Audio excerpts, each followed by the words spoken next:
बिस्मिल्लाहिर्रहमानिर्रहीम। व्यूअर्स, आज हम बहुत इंपॉर्टेंट व्लॉग लेकर आए हैं जिसमें हमारे साथ एक स्पेशल गेस्ट हैं, अली खज़र साहब, who is the leading economist in Pakistan. आज इनसे हम डिस्कस करेंगे कि जो रियल इस्टेट सेक्टर के अंदर जो एक सिचुएशन नज़र आ रही है और IMF की डील के बारे में इनसे बात करेंगे और मुमकिन 23-24 का जो फिस्कल बजट हमें आगे चल रहा है, बजट के अंदर जो रियल इस्टेट इंडस्ट्री और कंस्ट्रक्शन से रिलेटेड जो टैक्सेशन मज़ीद होगी या नहीं होगी, इसके ऊपर हम एक एक्सपर्ट ओपिनियन जो है वो लेंगे। Sir, thank you very much, आपका बहुत शुक्रिया for your time. So we'll start with the question के IMF की डील जो है जिसके ऊपर अभी बहुत बातचीत हो रही है और पिछले हम एक साल से देख रहे हैं कि जो PDM की गवर्नमेंट आई हुई है उनका भी ये था कि जी हम IMF के साथ रीनिगोशिएट करें, और उसको इस डील को आप किस तरह से देख रहे हैं? क्या ये मैच्योर होती नज़र आ रही है आपको? जी, IMF का जैसे आपने देखा, जब PDM गवर्नमेंट आई तो उन्होंने 1 साल का प्रोग्राम एक्सटेंशन कर दी और पहले 7th 8th रिव्यू किया उसके बाद बड़ी मुश्किल से 9th रिव्यू पर पहुंचे हैं और 9th रिव्यू अभी तक नहीं कंक्लूड हुआ है और मुझे लगता है कि 9th रिव्यू नहीं कंक्लूड होगा। 9th रिव्यू का टाइम निकल चुका है और अगर अभी आएगा तो 9th और 10th रिव्यू इकट्ठे आएंगे जिसमें बजट के नंबर्स और सारा कुछ देखे जाएंगे और मुझे लगता है कि शायद ये हुकूमत का इस वक्त कोई प्लान नहीं है उस 10th रिव्यू को जाने का भी, तो शायद ये IMF प्रोग्राम ही ना हो। और अगर ये IMF प्रोग्राम इसी तरह कंक्लूड हो जाता है अनसक्सेसफुल, तो हमें नेचुरली एक नए IMF प्रोग्राम की निगोसिएशन के लिए जाना पड़ेगा जिसमें हम जाके रिक्वेस्ट करेंगे कि हमें IMF का नया प्रोग्राम चाहिए और उस नए प्रोग्राम में जाके उसकी कंडीशंस और भी सख्त होंगी, तो बड़े मुश्किल हालात लग रहे हैं जाते हुए। ये आपने बड़ी एक एक्सक्लूसिव बात की है। आई थिंक ब्रेकिंग न्यूज़ है ये कि IMF की जो डील है वो हमें मैच्योर होती हुई नज़र नहीं आ रही और गवर्नमेंट का भी वो इंटरेस्ट लेवल नहीं नज़र आ रहा। तो सर, ये जो एक हाइप क्रिएट थी कि ये जो PDM की गवर्नमेंट आई इसलिए ताकि ये एक टफ़ डील जो है IMF के साथ निगोशिएट करे, और अगर ये डील हमें नहीं मिलती तो हमारी इकॉनमी के आप ऊपर क्या असरात नज़र आ रहे हैं आपको?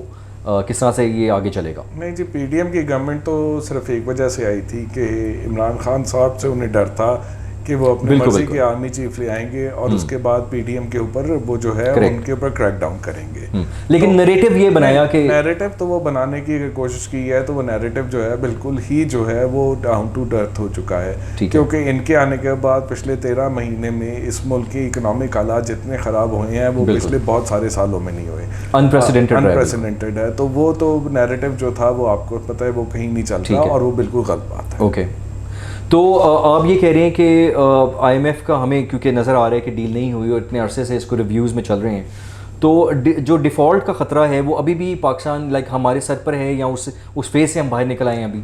देखिए जी, इकोनॉमिक डिफ़ॉल्ट जो है और या उसकी कह के हमें अपने एक्सटर्नल डेट रिस्ट्रक्चरिंग जो है वो तो इनेविटेबल हो चुकी हुई है। ठीक है। अगर इस वक्त हम देखें तो अगर हमें अगले 2-3 महीने के अंदर तो डिफ़ॉल्ट नज़र नहीं आ रहा, क्योंकि उन्होंने इम्पोर्ट कंप्रेशन कर दी है और उसकी वजह से इन्फ्लेशन भी आ रही है, उसकी वजह से आपके टैक्सेशन रेवेन्यूज़ भी नहीं आ रहे, उसकी वजह से आपकी इकोनॉमिक ग्रोथ भी गिर गई है, उसकी वजह से अनएम्प्लॉयमेंट भी हो गई है। तो वो तो एक उसके कॉन्सिक्वेंसेस हैं, लेकिन उसकी वजह से अगले को 2-4-5 महीने आप निकाल सकते हैं।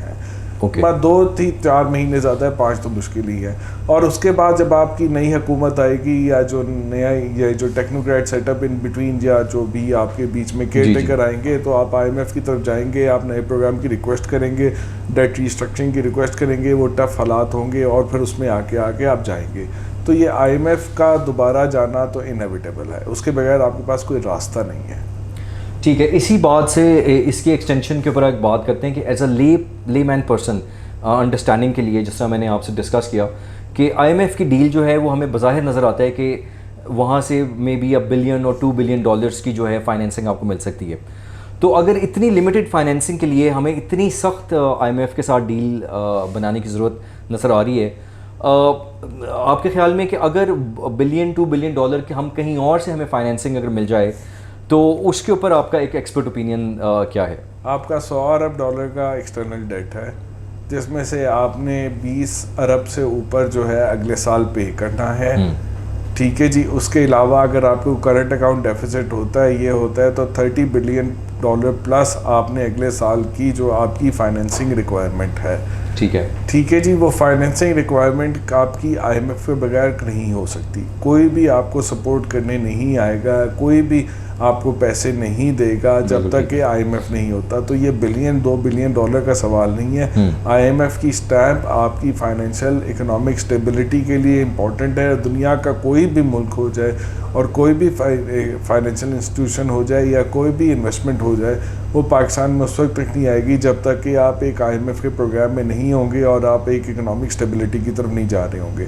तो ये 1-2 बिलियन की बात नहीं है, ये आपकी इकोनॉमिक सर्वाइवल की बात है। ठीक है, तो इसका मतलब ये है कि जब तक IMF की डील जो है वो हम सिक्योर नहीं करते, ना ही हमें सऊदी अरेबिया की तरफ से पेमेंट आएगी या चाइना की तरफ से या बाकी फ्रेंडली कंट्रीज़ की तरफ से भी, जो कि फाइनेंसिंग गवर्नमेंट एक्सपेक्ट कर रही थी कि इनको कुछ ना कुछ कुशन मिल जाएगा, वो भी तब तक हम होल्ड पे रहेगा जब तक IMF के साथ हम किसी नतीजे पे नहीं पहुंच जाते।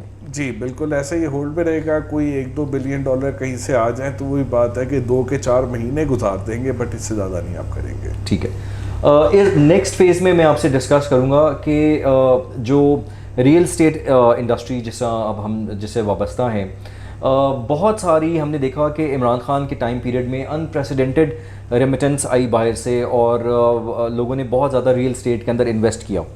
आप पहले तो मैं आपसे कंपैरिजन ये चाहूँगा कि जो मैंने आपसे ये पॉइंट डिस्कस किया है, क्या आप इसको सपोर्ट करते हैं या ऐसी इन्वेस्टमेंट्स आपने पहले भी देखी इमरान खान की गवर्नमेंट से पहले भी?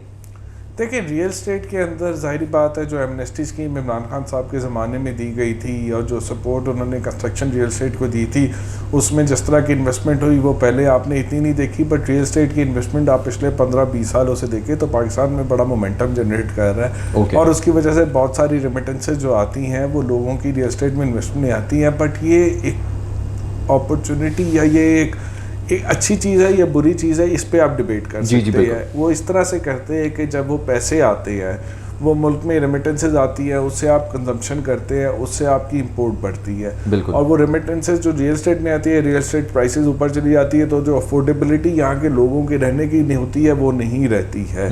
तो ये एक लिहाज से कोई बहुत अच्छी चीज़ नहीं है। हम इमरान खान साहब की भी आज देखें, आज भी उनका प्लान यही है, बाकी लोग भी इस तरह करते हैं, जबकि हमें रियल स्टेट के अलावा दूसरे सेक्टर्स में भी इन्वेस्टमेंट लाने की ज़रूरत है ताकि बैलेंस क्रिएट कर सकें। एक इम्पॉर्टेंट क्वेश्चन जो हम पिछले टेन्योर के ऊपर बात करें, फिर हम बात को आगे बढ़ाते हैं कि इमरान खान ने कहा कि जी हम तकरीबन जो हाउसिंग सेक्टर है उसमें बहुत फुकदान है और हम लाखों जो है छोटी फैमिलीज़ के लिए घर या कंस्ट्रक्शन जो है वो कर सकेंगे, जो कि वो नहीं कर सके।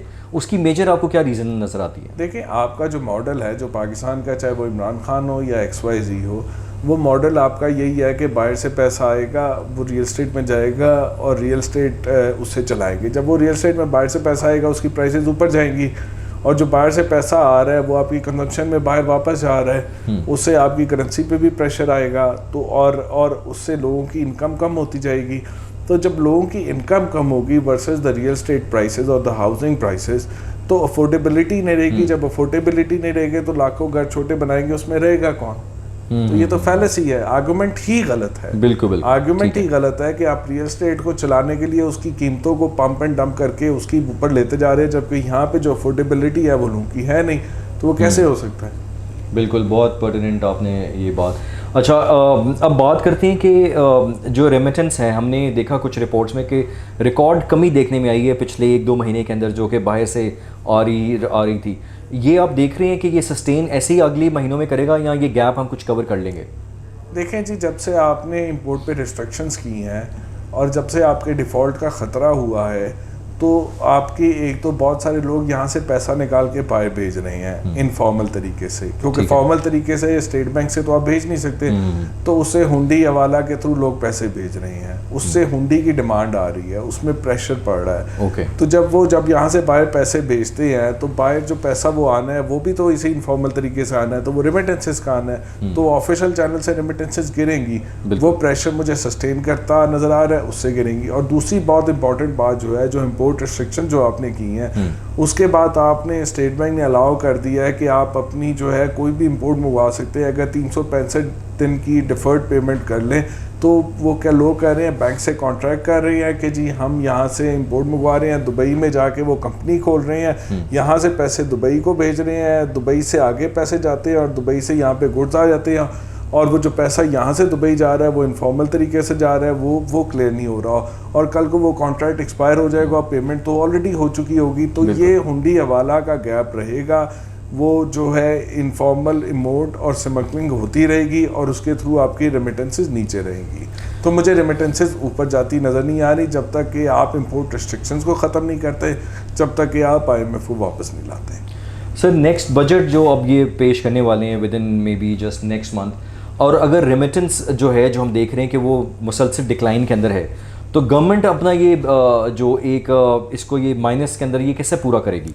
गवर्नमेंट का फोकस ही नहीं है इस वक्त चीज़, वो तो एक पॉपुलस बजट देना चाहते हैं जो नहीं दे पाएंगे, और गवर्नमेंट जो है उसका फोकस है इमरान खान को ख़त्म करना, वो उस पर लगी हुई है। इकॉनमी तो इस वक्त सेकेंडरी कंडीशन हुई है उनके लिए, तो उस पर तो फोकस ही नहीं है। वो तो अगले जब तक 1-2 महीने तक या 15 दिन तक, जब तक ये पॉलिटिकल सिचुएशन जो इस वक्त चल रही है क्लियर नहीं होती, इकॉनमी फोकस नहीं रहेगा। और बजट के अंदर कोई ख़ास चीज़ आपको अच्छी नहीं मिलने वाली, और अगर मिलेगी भी तो वो कायम नहीं रह सकेगी।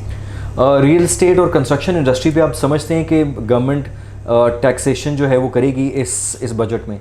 देखिए गवर्नमेंट का मुझे नहीं लगता इस वक्त कितना फोकस है रियल एस्टेट पे करने का कि नहीं करने का, लेकिन क्योंकि उनकी तो प्रोसेस ही नहीं चल रहा, उनका फोकस ही नहीं है बजट मेकिंग की तरफ। लेकिन पाकिस्तान की अपनी बुनियादी के लिए, बुनियादी तरक्की के लिए, उसके इकोनॉमिक स्ट्रक्चर को ठीक करने के लिए रियल एस्टेट और हाउसिंग के ऊपर जो टैक्सेस है वो बढ़ाने चाहिए। देखिए जो आपके लैंड टैक्सेस होते हैं, जो यहाँ पे लोग लैंड रखते हैं उसके ऊपर पैसे देते हैं, वो एक टैक्स होता है, वो यहाँ पे ना होने के बराबर है। पाकिस्तान के अंदर बहुत कम ये टैक्स कलेक्ट होता है शहरों से ख़ास तौर पे, ये बढ़ाने की ज़रूरत है। वो लैंड पे जब टैक्स करेंगे तो रियल एस्टेट होल्डिंग के ऊपर आपको जो एक थोड़ी सी हिट आएगी। दूसरा, रियल एस्टेट की इनकम के ऊपर आपने ट्रू सेंस आपको टैक्स करने की ज़रूरत है, जो आप नहीं करते, और जो फाइलें और जो चीज़ें इनफॉर्मल में चलती हैं उसको फॉर्मल मार्केट में लाने की ज़रूरत है। आप अगर स्टॉक मार्केट और रियल एस्टेट मार्केट को कंपेयर करें तो स्टॉक मार्केट के अंदर आपको अकाउंट खोलने में इतनी जिद्दत है कि अकाउंट खोल नहीं सकता कोई, इतना मुश्किल है वो। फिर स्टॉक मार्केट के अंदर कुछ भी इन्वेस्ट करते हैं, कोई भी आप उसका गेन आता है उस पर आपका फॉरेन वो टैक्स कट जाता है, उसमें से कोई भी डिविडेंड आता है उस पर फॉरेन टैक्स कट जाता है। रियल एस्टेट में आप गेन करते हैं उस पर टैक्स नहीं कटता, आप उसको जो वैल्यू शो करते हैं उस पर करते हैं, आप जो किराए भी कमा रहे हैं उस पर भी ठीक टैक्स नहीं करते। तो जब तक ये आपकी स्क्यूड पॉलिसी रहेगी कि रियल एस्टेट को टैक्स नहीं करना, बाकी स्टॉक मार्केट को टैक्स करना है, या मैन्युफैक्चरिंग सेक्टर जिसके अंदर इन्वेस्टमेंट आनी चाहिए उसको टैक्स करना है, तो रियल एस्टेट के ऊपर ज़्यादा इन्वेस्टमेंट आती रहेगी और रियल एस्टेट ऊपर चली जाएगी और इकोनॉमी नीचे आती जाएगी। तो रियल एस्टेट को टैक्स करना बराबर बाकियों के टैक्स करने के लिए बहुत ज़रूरी है इकोनॉमी को ठीक करने के लिए, और रियल एस्टेट प्राइसेस को ऐसी जगह पे होना चाहिए कि अफोर्डेबिलिटी भी आ सके। बिल्कुल। Just last 2 questions. बहुत सारे लोग हमसे ये क्वेश्चंस करते हैं लाइक ओवरसीज़ में भी और यहाँ पर भी, कि जो USD और जो PKR की जो वैल्यूएशन है अभी आपके ख्याल में is this a buying time और अ सेलिंग टाइम जिसकी होल्डिंग है, या कोई बाइंग अगर करना चाहते हैं? आप डॉलर खरीदने की बात कर रहे हैं? जी, कि रियल एस्टेट को बेच के वो डॉलर खरीद लें, या इसको आप किस तरह से देखते हैं? अच्छा, आप ये कह रहे हैं कि लोग रियल एस्टेट बेच के डॉलर खरीद लें और उस डॉलर को बाहर भेज दें या अपने पास यहाँ रख लें? एग्जैक्टली। देखिए बहुत हो रहा है, और इसकी वजह से आप देखें तो बहुत सारी रियल एस्टेट की प्राइसेस भी नीचे आई है, बट मेरे ख्याल में ये कोई इतनी सी स्ट्रेटजी इस वक्त अब नहीं रही है, क्योंकि आपने रियल एस्टेट जब आप खरीदेंगे वो बेचेंगे तो उसकी प्राइस नीचे रहेगी। आपको इस वक्त आपको PKR में भी जो साल पहले प्राइस थी उससे एक डिस्काउंट पे जा रहे हैं, जबकि डॉलर आपका ऊपर जा चुका है, तो डॉलर वैल्यू ये और भी नीचे आती जा रही है। और आपको आगे जाके जब 1-2 साल के अंदर रियल एस्टेट प्राइसेस कैचअप करेंगी PKR में, तो आपको उस वक्त एडवांटेज हो जाएगा। इस वक्त ये प्रेशर में आके इस वक्त ये ग्लूम एंड डूम के ऊपर बेच रहे हैं, मेरे ख्याल में ये बहुत अच्छी स्ट्रेटजी नहीं है, और उसको बेच के उसको डॉलर कन्वर्ट करना बहुत अच्छी स्ट्रेटजी नहीं है। हैविंग सेड दैट कि आपका जो PKR डॉलर वैल्यू है जो इस वक्त 280 के करीब है, 285 के करीब है, ओपन मार्केट में उससे भी थोड़ा सा ऊपर है, तो इसमें अगर हम फंडामेंटली देखें जो हमारी इकोनॉमिक बैलेंस ऑफ पेमेंट की चीज़ों की वजह से, तो ये 240-230 पे होनी चाहिए थी। चूंकि आपकी पॉलिटिकल इंस्टेबिलिटी इतनी रही है, चूंकि पिछले 13 महीने के अंदर इतनी मुल्क में गड़बड़ हुई है पॉलिटिकली, इकोनॉमिकली, सारी चीज़ों पे, तो उसकी वजह से ये ओवरशूट कर गया है। और अगर ये गड़बड़ बढ़ती रहती है और अगर हम डिफ़ॉल्ट करते हैं तो ये और भी बढ़ सकता है, ये रिस्क कभी भी मौजूद है। लेकिन अगर चीज़ें बेहतर होती है तो रुपया थोड़ा बेहतर होना चाहिए, करेंसी को थोड़ा बेहतर होना चाहिए, और रियल एस्टेट को इवेंचुअली बेहतर होना चाहिए। तो अगर मेरे से आप पूछे तो इस वक्त रियल एस्टेट को बेच के डॉलर लेके बाहर बेचना एक अच्छी स्ट्रेटजी शायद नहीं है। ठीक है sir, just last question, thank you आपका टाइम का, कि जो नए फाइनेंस मिनिस्टर आए थे डार साहब, जिनको लेकर आए थे बड़ी धूमधाम से, और उनका ये ख्याल था कि जी वो 200 रुपये के अंदर इसको कर देंगे, लेकिन वो तो कीमत बढ़ती जा रही है रुपए की, 300 तक पहुंच गए। ये आपको कुछ कंट्रोल होता हुआ नज़र आ रहा है? डार साहब के होते हुए तो मुझे इतना कंट्रोल होता नहीं नज़र आ रहा। डार साहब तो तकरीबन फेल हो चुके हुए हैं, और जब तक IMF नहीं आता मुझे ये कंट्रोल होता नहीं नज़र आ रहा। और 200 तक आना तो बड़ी मुश्किल सी बात है, ये नहीं होता। बाकी आपने इकनॉमिक स्टेबिलिटी की बात की, उसके लिए आपको फ़िलहाल ये पॉलिटिकल स्टेबिलिटी चाहिए। पॉलिटिकल स्टेबिलिटी की दो सूरत हालत है, एक कि जो इस्टेब्लिशमेंट और PTI के दरमियान कोई एक सेटलमेंट हो जाए और आप इलेक्शन की तरफ चले जाएं, और वहाँ से जो पार्टी सबसे ज़्यादा वोट लेती है, जो गालिबन PTI है, वो आ जाए और करे। बट आज जो सूरत हाल है, आज की तारीख में जो हालात हैं, आई डोंट नो आपकी वीडियो कब आएगी, जितने फ्लूइड हालात है उसमें ये सिचुएशन बिल्कुल ऐसी नहीं लग रही होती हुई। इस वक्त बिल्कुल हेड ऑन हुए हैं। दूसरी सूरत हाल आपकी नज़र आती है कि आप PTI को वॉश आउट कर दें, इमरान खान को आप जेल कर दें, उनके लीडर्स को जेल कर दें, पार्टी डिसमेंटल कर दें, और इलेक्शन ला के इसी PDM की किसी फॉर्म को गवर्नमेंट दे दें और डंडा चलाते रहें इसके ऊपर, उससे थोड़ी स्टेबिलिटी ले आएँ। तो आइदर वे आपको स्टेबिलिटी जब तक नहीं आएगी, जब तक आपकी अपना मसला PTI के साथ इस्टेब्लिशमेंट का सॉल्व नहीं होता, उस वक्त तो ये सिचुएशन ठीक नहीं होगी। और यकीनन उस वक्त जब ये सिचुएशन ठीक होगी, डार साहब फाइनेंस मिनिस्टर नहीं होंगे। बहुत शुक्रिया अली खज़र साहब, he is a leading economist. हमारी कोशिश रहेगी कि अली खज़र साहब से हम मज़ीद भी अगले हफ्तों के अंदर इनका एक्सपर्ट ओपिनियन जानने के लिए जो है इनको लेकर आएँ, इनवाइट करें। सर आपका बहुत बहुत शुक्रिया। आप हमारा YouTube चैनल ज़रूर सब्सक्राइब करें, बेल आइकन को प्रेस करें, ताकि लेटेस्ट अपडेट्स आपको बर वक्त मिलती रहें।